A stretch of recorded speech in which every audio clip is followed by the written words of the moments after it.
Selamat pagi para kesatria Nusantara yang gagah berani dan menjunjung tinggi keadilan dan kebenaran.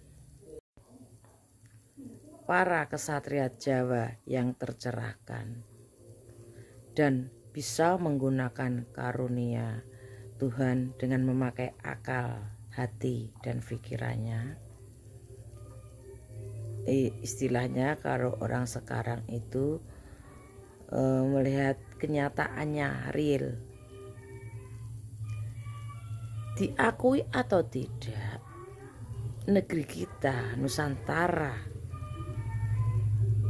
dulu dimasuki oleh tamu. Tahu tamu yang mengubah kebudayaan dan istilahnya masuk sebagai atas nama agama. Agama apa yang akhirnya menguasai Nusantara ini, sudah tahu kan?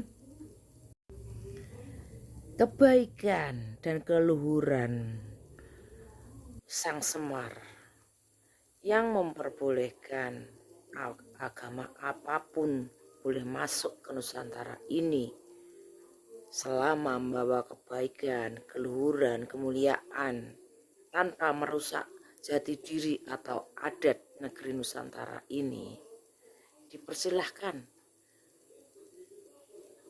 Karena piantun-piantun Nusantara khususnya tanah Jawa itu membuka lebar, jiwanya lebar, cerdas, keluasannya tak terbatas.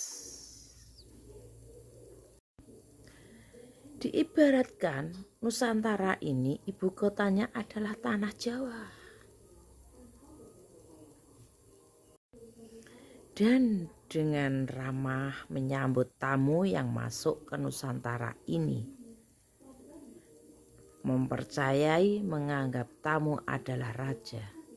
Dan ternyata tamu yang tidak tahu diri itu memposisikan sebagai raja beneran, ingin menguasai rumah yang dipertamui, padahal dia hanya semacam sales menawarkan produk.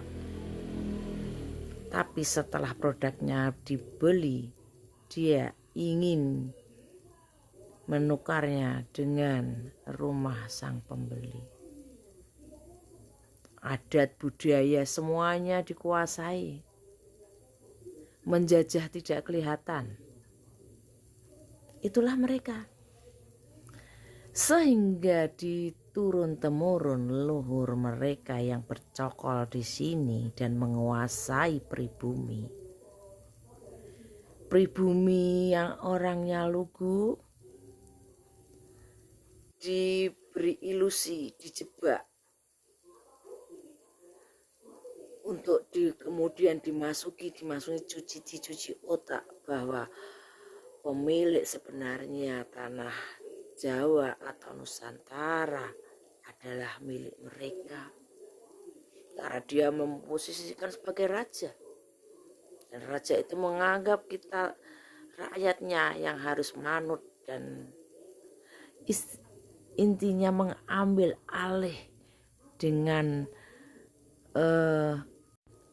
membodohi, dengan menghipnotis, menyihir orang Jawa, memberi ilusi sehingga dijadikan ibaratnya Nusantara ini adalah tempat ternak mereka. Bagi hewan yang masih liar dianggap kita ini sebagai hewan, masih liar dijinakkan. Tapi tunggu dulu, tidak semua Satria Nusantara atau piantun Nusantara, orang-orang Jawa itu sebodoh yang lainnya. Bibit-bibit mentes atau bibit-bibit unggul Nusantara masih banyak bercokol karena mereka secara tenaga memang belum ada. Mereka mengasingkan diri, mendiskusikan secara jiwa, mendidik anak turunnya yang masih bisa diselamatkan. untuk kembali pada jati diri, kembali sebagai manusia Nusantara. Dan saat ini apa yang dicita-citakan pribumi asli yang tidak terpengaruh udah mulai bangkit. Jiwa-jiwa sebenarnya udah mulai bangkit. Sebelumnya kita mengalah, seperti contohlah keris ditaruh belakang, tidak dipamer-pamerkan keampuhannya, ditaruh di depan. Itu Jawa punya senjata tapi tidak dipamer-pamerkan, ditaruh belakang, digunakan saat diperlukan, bukan untuk menusuk seperti pengecut. Bukan maksud begitu, taruh belakang tapi terlihat. Bukan disembunyikan di dalam. Itu kegagahan sejati dan tidak sombong. Seperti mereka gagak yang berkoar-koar, menganggap Nusantara ini milik mereka. Adat budaya dan jiwanya dirampas menjadi jiwa tanah onta. Bagi jiwa Jawa, saya pastikan saat nanti ontran-ontan yang berjiwa Jawa akan selamat karena tercerahkan dan akan nanti tiba-tiba akan mendapat kekuatan yang sungguh-sungguh mengugemi mikul dhuwur mendem jero falsafah Jawa, kehormatan Jawa, kehormatan Nusantara. Sampai ada jangka yang mengatakan wong Jawa kare separo. Itu banyak artiannya. Kita ini masyarakat Jawa separuh sudah terpengaruh, tersihir menjadi bukan tanah Jawa lagi, bukan tanah Nusantara lagi,